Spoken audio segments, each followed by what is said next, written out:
Now the times have changed and the whole world is discussing about the multilateral and regional groupings. One of such grouping is SCO. I know आप में से mostly लोगों ने SCO के बारे में सुना होगा, या नहीं भी सुना है तो हम डिस्कस करेंगे. अब शांघाई कोऑपरेशन ऑर्गेनाइजेशन है क्या?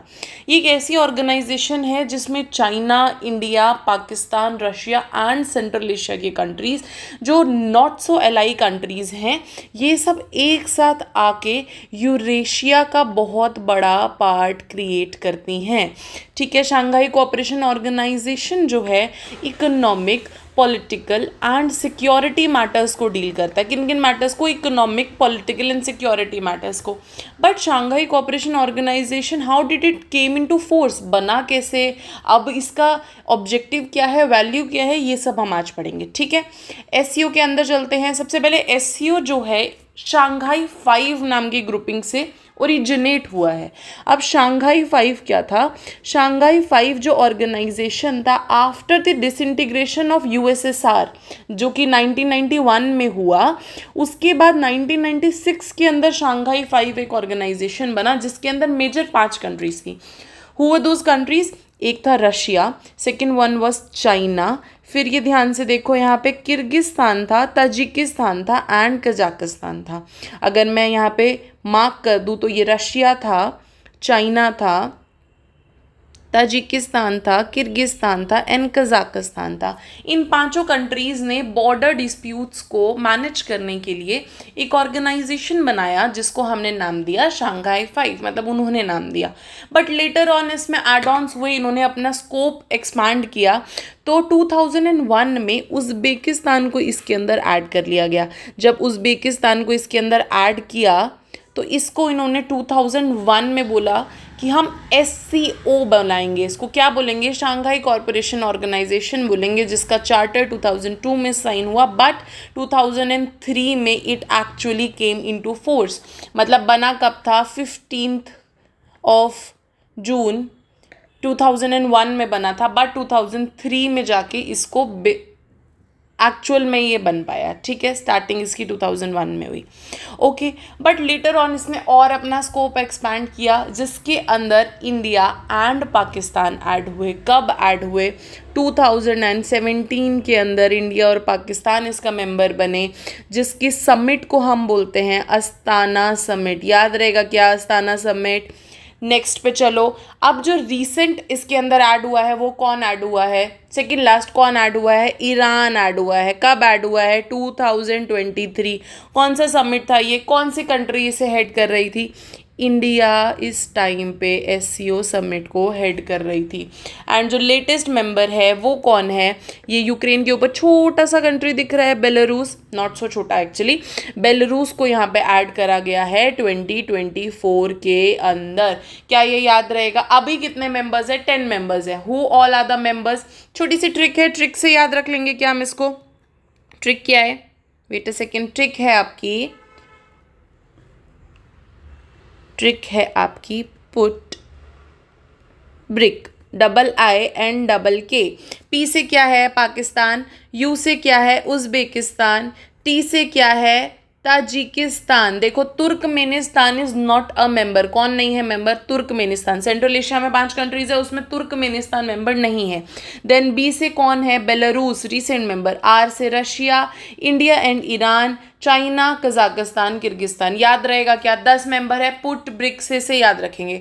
All right. इसके साथ अब मुझे ये बताइए, जब Russia, China, India, Kazakhstan, Uzbekistan, Kyrgyzstan, Tajikistan, Pakistan, Iran and Belarus, इतनी सारी कंट्रीज इसके अंदर ऐड हो गई, क्या हमें दिख रहा है? This is covering the major portion of Eurasian region. मतलब यूरेशिया जो कि यूरोप का और एशिया का पार्ट होता है, दोनों को मिला के हम उसे यूरेशिया बोलते हैं, जिसमें रशिया सबसे बड़ा कंट्री है. क्या ये मेजर रीजन जो है वो कवर कर रहा है? डेफिनेटली कवर कर रहा है. तो इसीलिए this is called as one of the largest regional organization. ठीक है. याद रहेगा क्या? क्या है ये? लार्जेस्ट रीजनल ऑर्गेनाइजेशन है. अब जब हमने शांघाई कॉरपोरेशन ऑर्गेनाइजेशन के बारे में पढ़ा तो इसके वैल्यूज़ और ऑब्जेक्टिव्स तो पढ़ेंगे हम डेफिनेटली। एक तो इसका ऑब्जेक्टिव या वैल्यू क्या है, it is based on Shanghai spirit. अब ये शंघाई स्पिरिट क्या है, इसमें कंट्रीज़ बोलती हैं that we will be based on mutual trust. हम आपस में एक दूसरे पे ट्रस्ट करेंगे, विश्वास बना के रखेंगे, एक दूसरे के बेनिफिट के लिए काम करेंगे, इक्वालिटी के लिए काम करेंगे, कल्चरल डाइवर्सिटी को रिस्पेक्ट करेंगे और कॉमन डेवलपमेंट की बात करेंगे। समझ आया। दूसरी चीज़ इन्होंने क्या बोली, इन्होंने बोली हम इकोनॉमिक, पॉलिटिकल और सिक्योरिटी रिलेशंस डेवलप करेंगे। ठीक है, सिक्योरिटी रिलेशन का एग्जाम्पल बताओ। एक एक्सरसाइज है, कौन सी एक्सरसाइज है, एक्सरसाइज पीस। एक्सरसाइज पीस जो है ये कंट्रीज कंडक्ट करती हैं, ये सिक्योरिटी कोऑपरेशन है। इकोनॉमिक कोऑपरेशन भी होता है एंड सिमिलरली हमारा पॉलिटिकल कोऑपरेशन भी होता है, जिसमें head of state and head of council की मीटिंग्स भी होती हैं। ठीक है, अब इसकी ऑफिशियल लैंग्वेज क्या है, रशियन एंड चाइनीज़। सबसे बड़ा कंट्री रशिया, उससे थोड़ा छोटा कंट्री चाइना, तो यही दोनों इंपॉर्टेंट रख ली। इसके बाद हिंदी तो नहीं है एंड इंग्लिश भी नहीं है।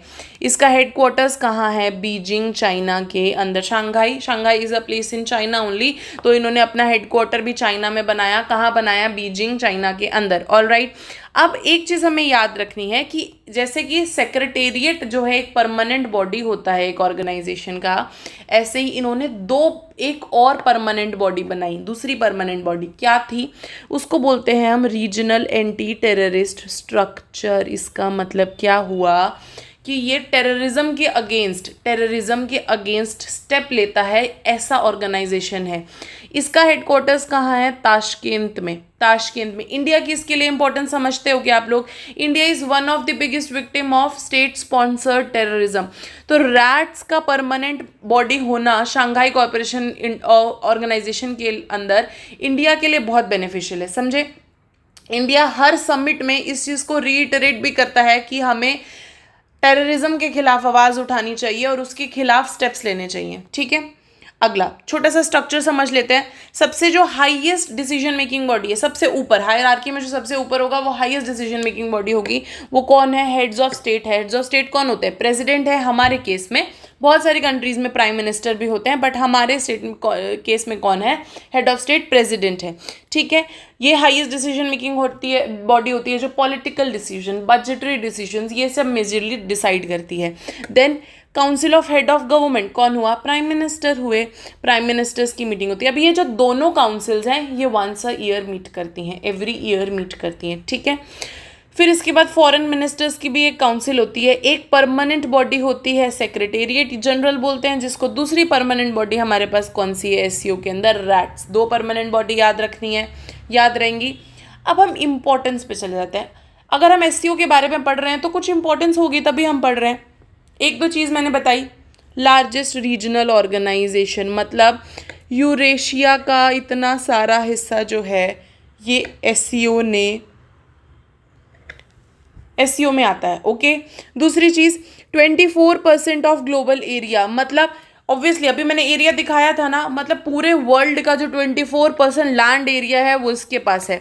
60% ऑफ यूरेशियन एरिया है, यूरेशिया का तो 60% लैंड एरिया है। प्लस चाइना और इंडिया जहाँ आ गए वहाँ पॉपुलेशन भी सबसे ज़्यादा होगी, फर्स्ट सेकंड है, तो 42% ऑफ पॉपुलेशन। इंडिया और चाइना मिला के ही 36% बना लेते हैं, 42% ऑफ पॉपुलेशन। इकोनॉमिकली भी इंपॉर्टेंट है। हमने एरिया वाइज देखा, हमने पॉपुलेशन वाइज देखा, अब इकोनॉमी वाइज भी बहुत इंपॉर्टेंट है। 33% of total GDP PPP sense में ये जो एससीओ के मेंबर्स है ये ऑक्यूपाई करते हैं। एक इसका इम्पोर्टेंस जो है वो है, मैंने एंटी टेररिज्म स्टांस बोला, एससीओ का रैट्स, इसका हेडक्वार्टर्स ताशकेंत में। एक इसका जो इम्पोर्टेंस और है which is a kind of misnomer, इसको जो है अलायंस ऑफ ईस्ट बोला जाता है, alliance of east and counter of NATO, क्योंकि नाटो को अलायंस ऑफ वेस्ट बोला जाता है। But why this is a misnomer, क्योंकि इंडिया ऐसी किसी भी ऑर्गेनाइजेशन का पार्ट नहीं है जहाँ पे मिलिटरली सपोर्ट किया जाए। नाटो का एक आर्टिकल 4 है, आज सब इसको पढ़ेंगे, क्या होता है नाटो का आर्टिकल 4, अभी रिसेंटली इन्वोक भी किया गया है, तो आर्टिकल 4 के बारे में हम पढ़ेंगे। ऐसा कोई भी आर्टिकल एससीओ के अंदर नहीं है, हम मिलिट्री कोऑपरेशन नहीं करते हैं, मिलिट्री सपोर्ट नहीं करते हैं, सिक्योरिटी सपोर्ट करते हैं। ठीक है, अब वैसे तो रेलेवेंस बहुत है, बट इंडिया के लिए क्या स्पेसिफिकली कुछ रेलेवेंस है, डेफिनेटली है। क्या है, देखो यहाँ सेंट्रल एशिया था, ये रशिया था, ये आपका चाइना था, ये इंडिया था, ये पाकिस्तान था, यहाँ ईरान है और यहाँ बेलारूस है। अब ये सारी जो कंट्रीज़ हैं इसके अंदर देखो, अगर हम कनेक्टिविटी डेवलप करें, क्या यूरेशियन रीजन में सबसे अच्छी कनेक्टिविटी डेवलप हो सकती है? डेफिनेटली हो सकती है। हमारी एक पॉलिसी है, कौन सी है? Connect central Asia policy. क्या इसमें हमारे कनेक्शंस डेवलप हो सकते हैं? अब तो ईरान भी मेंबर है। ईरान जब मेंबर है तो यहाँ पे चाबार पोर्ट हम बना रहे थे, क्या हम चाबार पोर्ट से इस कनेक्टिविटी को इंक्रीज कर सकते हैं? डेफिनेटली कर सकते हैं। अब बेलारूस जो मेंबर है, क्या हमारा INSTC north south transit corridor इसको स्ट्रेंथन कर सकते हैं? IMEC को स्ट्रेंथन कर सकते हैं? इंडिया मिडल ईस्ट कॉरिडोर को स्ट्रेंथन कर सकते हैं? कनेक्टिविटी को इंक्रीज करने के लिए this is a very important organization. समझ आया? बहुत सारा एरिया है, बहुत सारी डिफरेंट कंट्रीज हैं, हम कनेक्टिविटी डेवलप कर सकते हैं, लाइंस डेवलप कर सकते हैं, चाहे उसमें रेलवे लाइंस हो, वाटरवेज हो, सब कुछ डेवलप किया जा सकता है। समझ आया? दूसरी चीज़, जाओ मिनरल रिसोर्सेज कोऑपरेशन पे। सेंट्रल एशिया के पास भरमार है मिनरल रिसोर्सेज का। कज़ाकिस्तान के पास यूरेनियम बहुत ज़्यादा है। कज़ाकिस्तान, ताजिकिस्तान, इनके पास सबसे ज़्यादा क्या है? नेचुरल रिसोर्सेज है, ऑयल रिसोर्सेज है, गैस रिसोर्सेज है, बहुत सारे रिसोर्सेज हैं इनके पास। रशिया से हम ऑलरेडी बहुत सारा ऑयल इंपोर्ट कर रहे हैं। तो जो हमारे पास डेफिसिट है मिनरल रिसोर्सेज का, जो हम ऑलरेडी ऑयल्स को इंपोर्ट कर रहे हैं, उसका हम डाइवर्सिफिकेशन कर सकते हैं। Do not keep all your eggs in a single basket बोलते हैं ना हम, तो हम ये जो डाइवर्सिफिकेशन ऑफ रिसोर्सेज है इस SCO के थ्रू अचीव करने की कोशिश कर सकते हैं। अगला, काउंटर टेररिज्म का अभी मैंने बताया, रैट्स का। न्यू मार्केट्स ओपन होगी, डेफिनेटली कनेक्टिविटी इंक्रीज होगी तो हमारे न्यू मार्केट्स, अभी बेलारूस से कनेक्शन हुआ है SCO के अंदर, क्या हम बेलारूस के अंदर कनेक्टिविटी कर सकते हैं? इसके अंदर 17 पार्टनर मेंबर्स भी है, जिसमें लाओस सबसे रिसेंट है। तो हम इन पार्टनर मेंबर्स के साथ भी तो कनेक्टिविटी डेवलप कर सकते हैं, नए मार्केट्स डेवलप होंगे, इंडिया का एक्सपोर्ट इंक्रीज होगा, इंडिया का डेफिसिट डिक्रीज होगा इससे। ठीक है, अगला चलो, border and stability diplomacy, very important. देखो, चाइना के साथ हमारे बॉर्डर डिस्प्यूट है, पता है, पाकिस्तान के साथ हमारे बॉर्डर डिस्प्यूट है। अब जब चाइना और पाकिस्तान के साथ हमारे बॉर्डर डिस्प्यूट है, क्या SCO एक बायलैटरल मीटिंग्स का भी सेंटर हो सकती है? क्या यहाँ पे हम लेवरेज कर सकते हैं अपने व्यूज़ को, अपने राइट्स को? क्या यहाँ पे इन मीटिंग्स पे भी लेवरेज किया जा सकता है? ये डिप्लोमेसी का काम है, बॉर्डर और स्टेबिलिटी डिप्लोमेसी, जो हमारे बायलैटरल ट्राइज और रिजॉल्व करे, इश्यूज़ को रिजॉल्व करने में हेल्प करेगा। एक और है पीपल टू पीपल लिंक। हम India as a country, as a foreign policy जो इंडिया की है, उसमें सॉफ्ट पावर में बहुत बिलीव करता है।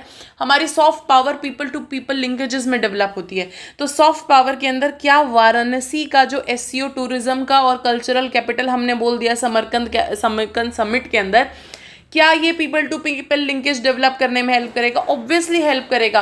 क्या दूसरी कंट्रीज से लोग टूरिज्म के लिए वाराणसी आ सकते हैं? काशी, वाराणसी बहुत बड़ा हब है टूरिज्म का, क्या लोग आ सकते हैं? डेफिनेटली आ सकते हैं। इसीलिए बोला गया, क्या बोला गया कि रेलेवेंस क्या है SCO का, पीपल टू पीपल लिंकेज हमारी सॉफ्ट पावर डेवलप करने में भी हेल्प करेगा। ऑल राइट, हमने बहुत सारी चीज़ें देखी।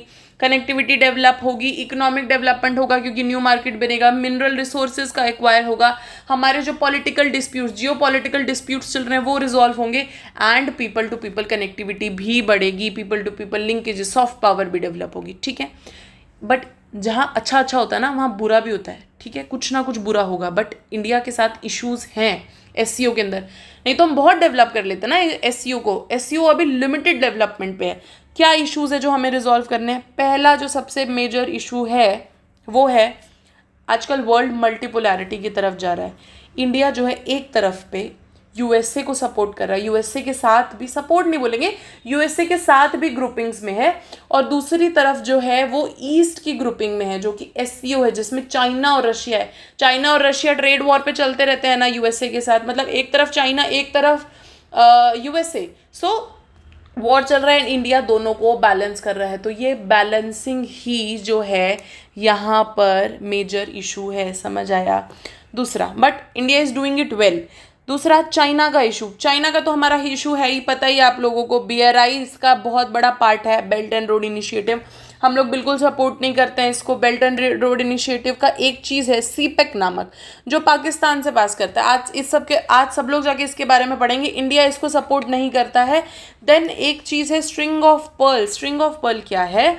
इंडिया के नियर बाई कंट्रीज़ के अंदर जो पोर्ट्स हैं वो चाइना उन सबको एक्वायर करता है और वहाँ पे अपनी प्रेजेंस और डोमिनेंस को एस्टैब्लिश कर रहा है। इसको हम स्ट्रिंग ऑफ पर्ल्स थ्योरी बोलते हैं, which is against India and against the relation of India and China. 2020 जो स्टैंड ऑफ था, बॉर्डर डिस्प्यूट है, सबको पता है उसके बारे में पढ़ो अगर नहीं पता है तो। चाइना के साथ हमारे बायलेटरल इश्यूज़ हैं। देन सिमिलरली पाकिस्तान के साथ हमारे बायलेटरल इश्यूज़ है। विद इसमें सबसे बड़ा इशू क्या है? State sponsored terrorism. अभी पहलगाम का इशू पता है सबको, पहलगाम, ऑपरेशन सिंदूर पता है, ऑपरेशन सिंदूर के बारे में पता है, ऑपरेशन महादेव के बारे में पता है क्या? ये सब पढ़ो। हम डायरली इस चीज़ को अगेंस्ट है स्टेट स्पॉन्सर टेररिज्म के, बिकॉज हम झेल रहे हैं उस चीज़ को। पाकिस्तान के साथ बायलेटरल इशू समझ आया। अगला, अनडेमोक्रेटिक नेचर ऑफ पॉलिटिक्स। क्या चाइना एक कंप्लीट डेमोक्रेसी है? क्या रशिया एक कंप्लीट डेमोक्रेसी है? सेंट्रल एशिया में क्या डेमोक्रेसीज हैं? ईरान में क्या डेमोक्रेसी है? But India is the largest democracy. कैसी बात है कि बाकी अनडेमोक्रेटिक कंट्रीज़ के साथ एक डेमोक्रेटिक कंट्री है? तो ये जो है एक कॉन्फ्लिक्ट है। और जो लास्ट है वो है weak security mechanism. Weak security mechanism हमने क्यों बोला? हमारे पास तो रैट्स है, बट क्या रैट्स पहलगाम जैसे इशू को टैकल करने में हेल्पफुल रहा? नहीं हुआ। हमारे पास अभी भी बहुत सारे लकूनाज हैं जो हमें ठीक करने हैं। प्लस पाकिस्तान जो कि खुद ही स्टेट स्पॉन्सर टेररिज्म करता है, वो इसका मेंबर है, जो कि हम लोग अच्छे से केटर नहीं कर पा रहे हैं इन security terms and anti terrorism terms. समझ आया? लास्ट हम जो पढ़ेंगे वो रीसेंट समिट पढ़ेंगे 2025 में जो हुआ है। पहले ये समझो, समिट दो होती हैं, एक हेड ऑफ स्टेट की होती है, हेड ऑफ गवर्नमेंट की होती है। 2 बार जो है इंडिया के अंदर हो चुकी है, एक हेड ऑफ स्टेट की हुई है, एक हेड ऑफ गवर्नमेंट की हुई है। इंडिया के अंदर 2023 में हेड ऑफ स्टेट की हुई, तब कौन मेंबर बना? ईरान मेंबर बना। और एक 2020 में हुई थी कोविड टाइम पे, दोनों ही वर्चुअल मीट्स हुई हैं। ओके, अब जो 2025 वाला है उसको समझ लो। तियानजिन चाइना में हुई है और ये 25th समिट थी। अब मुझे ये बताना है ये हेड ऑफ स्टेट समिट थी कि हेड ऑफ गवर्नमेंट समिट थी? ठीक है। दूसरा, proposal of SCO development bank. इसका क्या मतलब है? एक SCO development bank IMF world bank के बेसिस पे इन्होंने सोचा कि हम बनाएंगे डेवलपमेंट इंक्रीज करने के लिए इन दिस रीजन। ठीक है। इन्होंने सबसे इंपॉर्टेंट जो है पहलगाम टेरर अटैक को कंडेम किया है इन दी तियानजिन डिक्लेरेशन। और दूसरा, अपहेल्ड किया है मल्टीपोलर सेटअप को और बोला है कि हमें ये मल्टीपोलर सेटअप की तरफ जाना है। अब जो है वर्ल्ड बाईपोलर नहीं रहा है, मल्टीपोलैरिटी की तरफ मूव कर रहा है। दूसरा है बायलेटरल मीटिंग्स बहुत सारी कंडक्ट हुई, चाइना के साथ हुई, आपकी हमारी चाइना के साथ हुई, रशिया के साथ हुई। लाओस को मैंने बताया 17th पार्टनर बनाया है, 17th पार्टनर मेंबर है। और इंडिया ने बोला है कि 1 अर्थ 1 फैमिली 1 फ्यूचर को अपहेल्ड करते हैं, जो हमारा विजन है। एंड इसके अंदर प्राइम मिनिस्टर ने बोला कि हम सिक्योरिटी, कनेक्टिविटी एंड अपॉर्चुनिटी के ऊपर एम्फसाइज करते हैं, जिसमें इंडिया ने बोला कि SCO जो है वो एक की डिसीजन मेकिंग जगह होगी, की डायरेक्शन मेकिंग जगह होगी। ठीक है। SCO के बारे में हमें मेजरली इतनी चीज़ें पढ़नी है, हमने सब पढ़ लिया, फैक्ट्स पढ़ लिए, उसकी इंपॉर्टेंस पढ़ ली, इश्यूज़ पढ़ लिए और हमने रिसेंट समिट भी पढ़ ली। Thank you.